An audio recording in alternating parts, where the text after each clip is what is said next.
초고령화 시대에 접어든 요즘 건강한 노년 생활에 장애를 초래할 수 있는 여러 질병에 대한 관심이 높은데요. 노인의 건강한 삶을 위해 중요한 요소 중 하나는 보행입니다. 그렇다면 노인들이 걷지 못하는 흔한 원인 중 하나는 무엇일까요? 바로 낙상에 의한 골절입니다. 낙상으로 인한 골절은 대부분 골다공증에 의해 발생하게 되는데요. 골절은 보행을 어렵게 할 뿐만 아니라 자칫 생명의 위험을 초래할 수도 있어서 골다공증 반드시 적극적으로 관리해야 합니다. 안녕하세요. 정형외과 전문의 문상현 원장입니다. 골다공증은 보통 골절이 생기기 전까지는 증상이 없습니다. 골다공증 자체가 큰 문제가 있다기보다는 골다공증이 있으면 쉽게 골절이 발생하기 때문에 무서운 것입니다. 여러 부위에 골절이 발생할 수 있지만 특히 손목, 척추, 고관절에 자주 발생하고 특히 고관절에 발생하는 골다공증성 골절은 사망률이 좀 높습니다. 골다공증은 평소 증상이 없는 거에 비해서 한 번 증상이 생기면 그 정도가 굉장히 심하고 후유증도 상당한 것이 특징입니다. 남성과 여성의 유병률이 좀 다른데 50세 이상을 봤을 때 남성은 7.5% 정도가 골다공증인 반면에 여성의 경우엔 37.3%로 5배 정도 되죠. 그리고 70세 이상 여성은 10명 중 7명이 골다공증을 진단받을 정도로 유병률이 매우 높습니다. 여러 가지 원인이 있는데 일단 첫 번째로는 폐경을 들 수가 있습니다.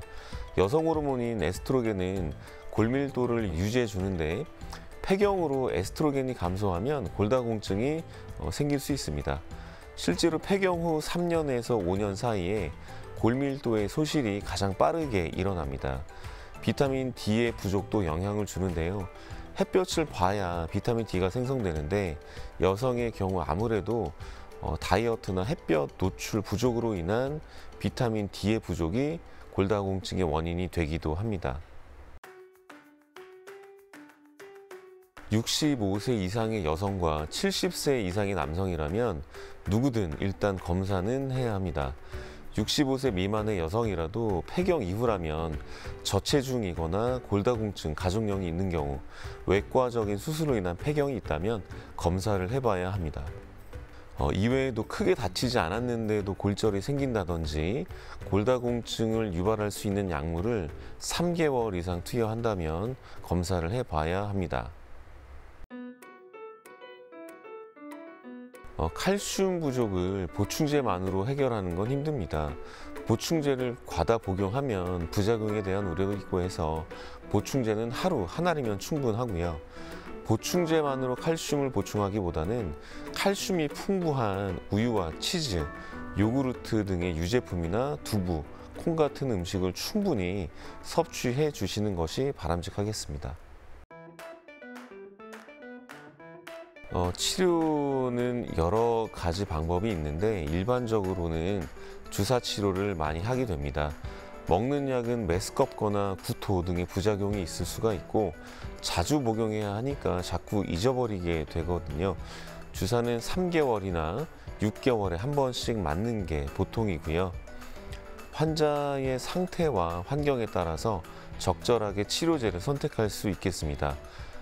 사람은 노화가 되면서 자연스럽게 골다공증도 진행이 되는데요. 따라서 치료를 한 번 했다고 끝나는 게 아니라 주기적으로 검사를 받아가면서 골다공증이 악화되지 않도록 관리하는 것이 중요하겠습니다. 과도한 음주나 흡연을 삼가고 적절한 운동을 통해서 뼈에 자꾸 자극을 줘야 합니다.